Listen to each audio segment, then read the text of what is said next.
nugget, focused on the project lifecycle, explains the relationship between project management, what we're going to do as project managers to ensure our project delivers on time, on budget, to customer satisfaction, and actual project delivery. The detailed tasks that our team are going to undertake to produce the actual project results. No project is complete without both. We need project management to, again, ensure that the project is on time, on budget, to specification, and we need project delivery, the actual execution, the actual delivery of the project steps itself. In terms of order of magnitude, there will be far more effort placed into the project delivery component of our project. This is where the entire team works. Project management is the oversight that we, the project managers, and our project team leaders will do to ensure that the project is delivering on time. This relationship between the project management processes and the project processes is very important for you to understand.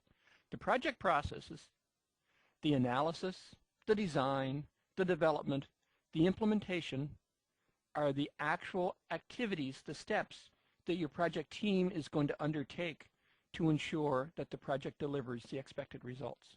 These are the project processes.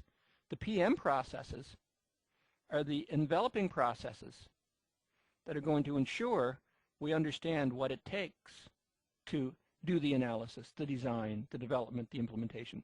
The PM processes are going to ensure that we have the management infrastructure in place to ensure that the analysis, the design, the development, the implementation are in fact on time, on budget, and in fact delivering what it is we intended to deliver.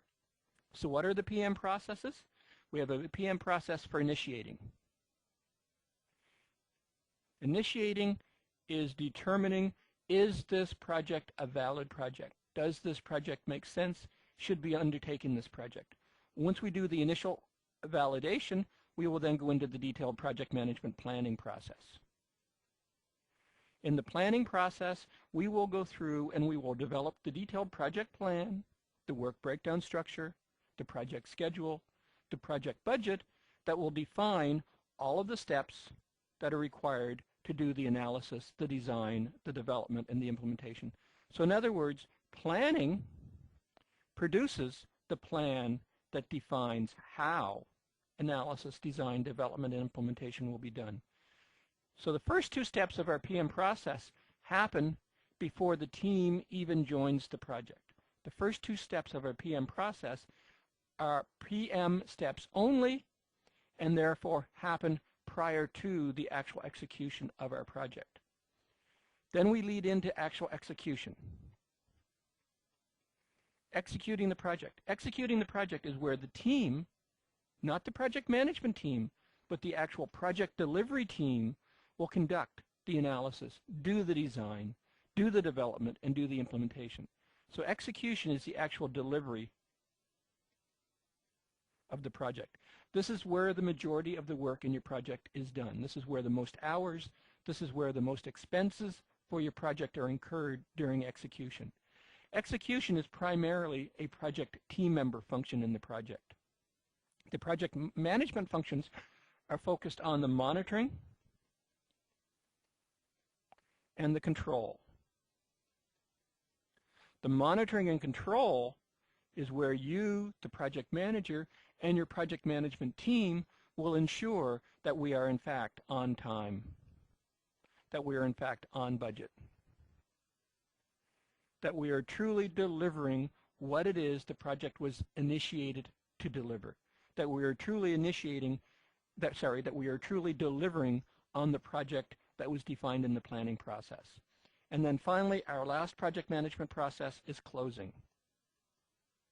Gaining final acceptance of our project, ensuring that the project successfully concludes. I've redrawn this slide to try to put the relationship between the PM processes and the project processes in better perspective. If you look at it from the total lifecycle view, the total lifecycle view begins with initiating, validating that the project makes sense, moving into planning, where you develop the detailed plan, the schedule, the budget for the project itself, and in the planning process, you identify the tasks required to complete analysis, design, development, and implementation. Then you lead into project delivery, where you lead into the project management process for executing, which is where the actual work for the project is done. And then finally into closing, where the project is completed, final acceptance is given by the business unit. Overriding all of that, monitoring and controlling all of that, is the PM process for monitoring control. So monitoring control begins when the project is actually initiated, so that we're ensuring the planning process itself is on track and delivering what is expected. As well, monitoring and control is active throughout the entire project delivery process, where each and every team member is responsible for contributing their piece of the information, their project status, their progress reports, into the monitoring and control process, so that the project management team can assess how well the project is doing, so that the project team can validate that the project is in fact on track and delivering to expectations. The PMBOK guide deliberately refers to the project management components, initiating, planning, executing, monitoring, and controlling, and closing, as process groups, not life cycle activities. Why? Because these process groups, initiating, planning, executing, monitoring, and controlling, and closing, can happen once per project or once per phase of a project.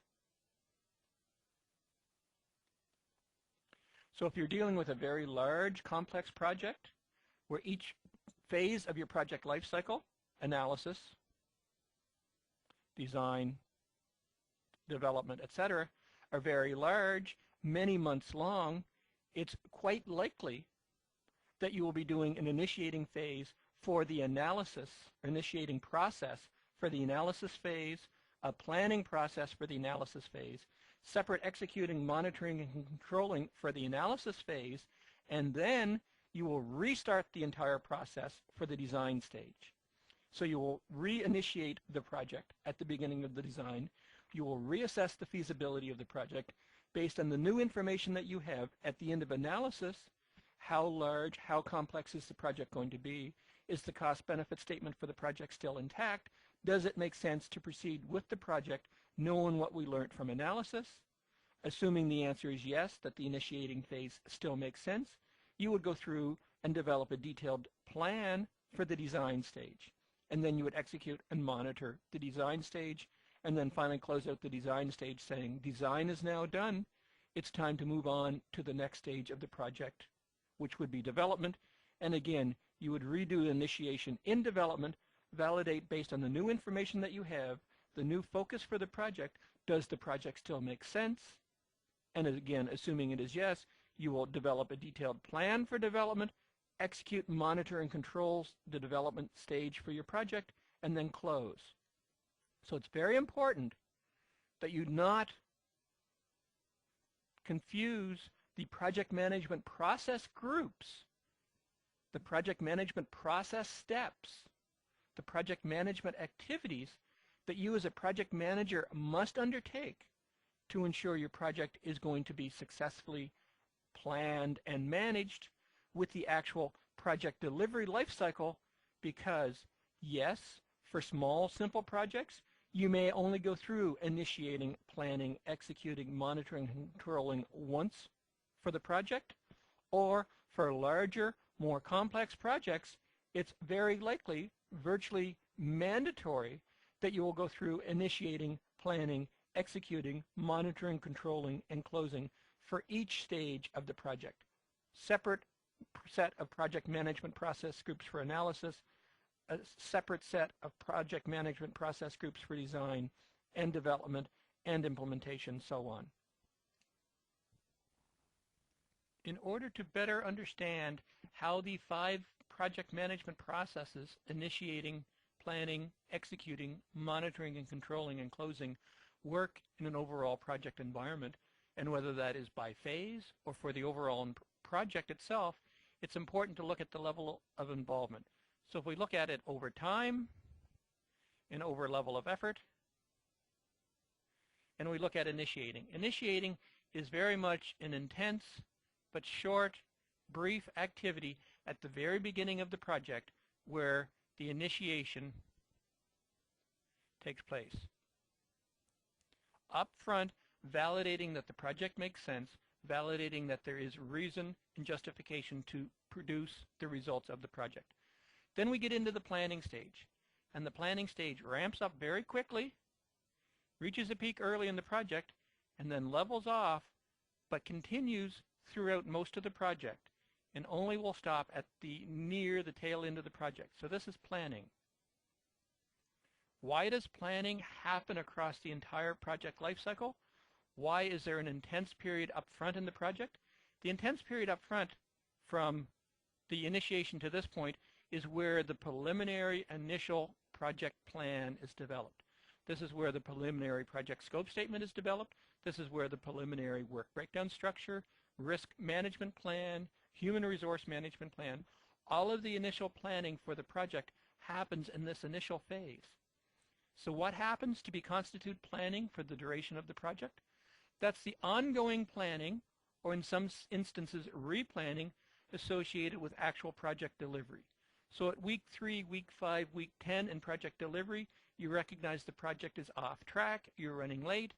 It's the replanning activities associated with bringing the project back onto track.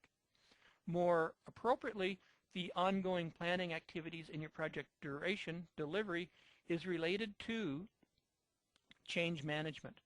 As new changes are introduced to the project, as you need to add functionality, as you need to remove functionality, each change in your project needs a mini planning process. You need to review the scope of the change, you need to review the work breakdown structure implications, what new tasks need to be added to the plan, what impact is this change going to have to the project schedule, what impact is this change going to have to the project budget, what impact is this going to have to the overall project management plan. So planning, again, starts at the beginning of our project and then slowly peters off as the project delivers until almost the end of the project, because you can have changes throughout the delivery of your project. The magnitude and instance of changes will typically be less as you get farther and farther into the project, as you get closer and closer to implementation, but there still may be changes up until almost the very end of the project. Then we have the actual execution of the project itself. It starts off slowly and then ramps up and is absolutely the part of the project that has the most activity involved in it. So this is actual execution. This is the delivery of the project. This is the analysis, the design, the development, and the implementation components to your project. So it ramps up at or about the time when planning is starting to ramp down, continues for at whatever the appropriate level for your project is. I've drawn it at a more or less a consistent level, starting to fall off a little bit in the latter stages of the project, and then as you're nearing to implementation, typically the execution, the amount of effort involved with actually executing the project, will trail off until the project is completed. Throughout the entire process, we have the monitoring and control. So it happens throughout the entire project, and this is monitoring and control.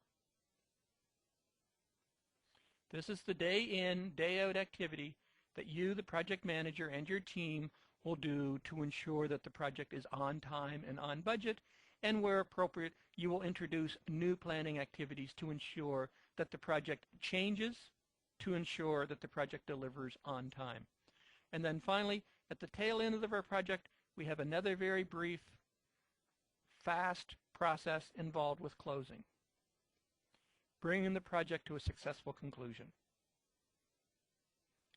Recognizing that any point in time in your project, if we pick this point in time in our project, you as a project manager will likely be doing some planning activities, new changes, adjusting the plan to deal with the actual details you have as part of project delivery. You will absolutely be doing monitoring and controlling, ensuring that your project is delivering on time, on budget, to business satisfaction, and your project team will be involved with execution. It's important that you appreciate, as a project manager, you will be doing multiple project management processes at any one point in time in the project. Throughout most of the duration of the project, you will be doing some planning, some executing and controlling, and your team will be doing the execution component to your project.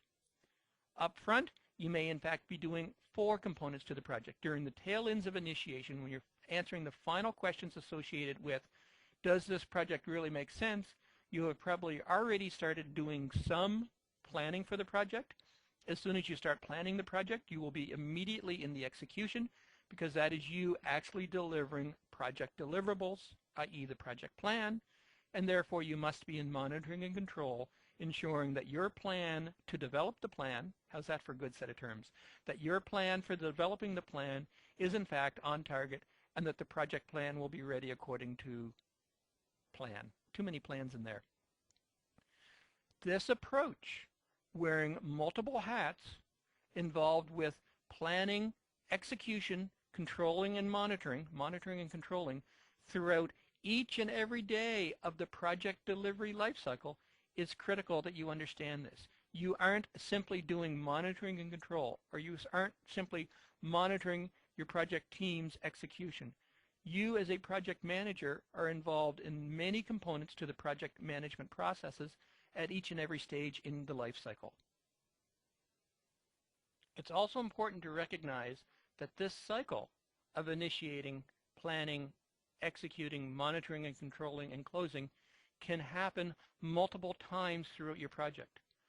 As we said earlier in this nugget, for smaller, simpler projects, you may have a single wave of the project management processes where you initiate the entire project and then you plan the entire project, you monitor and control and execute the entire project and close it as one single project.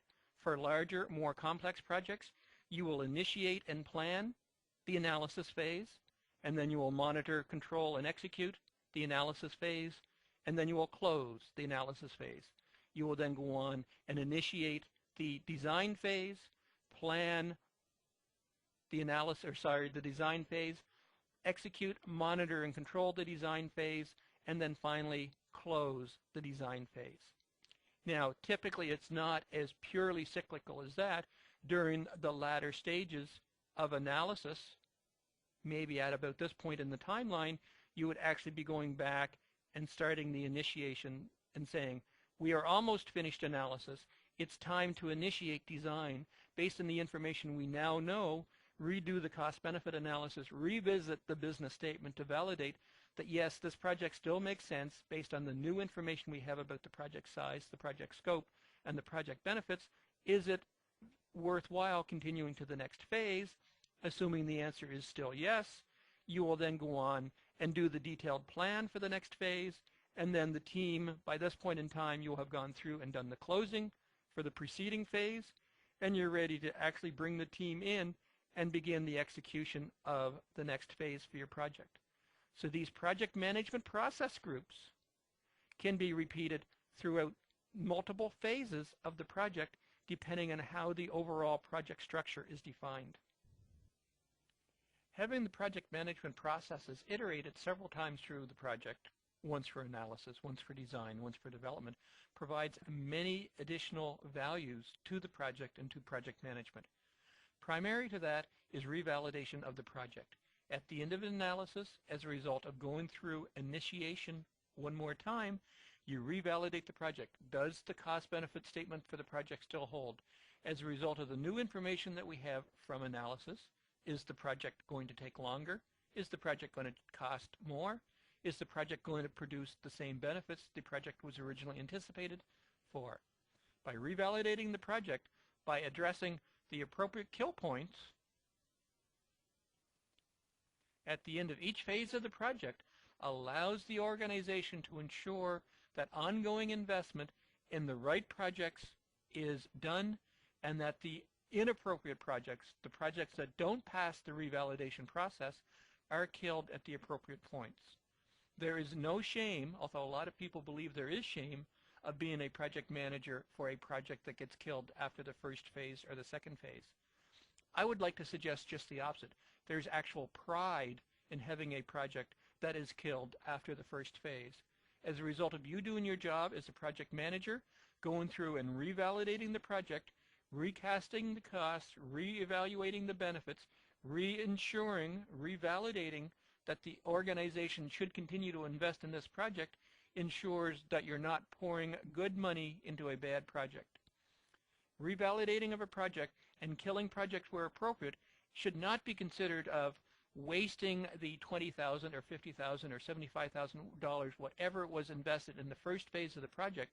It's not wasting that money, it's ensuring that you're not wasting the subsequent $75,000 or $100 or $250 or whatever the subsequent cost for the project would be. So you're revalidating the project and ensuring that your organization is investing in only the right projects and that only the right projects proceed past each of the kill points, each of the multiple iterations of project management. Assuming that you do pass the kill point, that the project still makes sense, it allows you to replan the project. It allows you to redevelop the work breakdown structure, re-identify the work components, re-identify the risk elements, replan the entire remaining phases for your project so that you are in fact delivering the right things based on the additional information that you have as a result of completing the previous phases for the project. So it allows you to refine and improve and ensure that your project delivery approaches absolutely matches the refined understanding that you now have of the business requirements for which the project was originally initiated.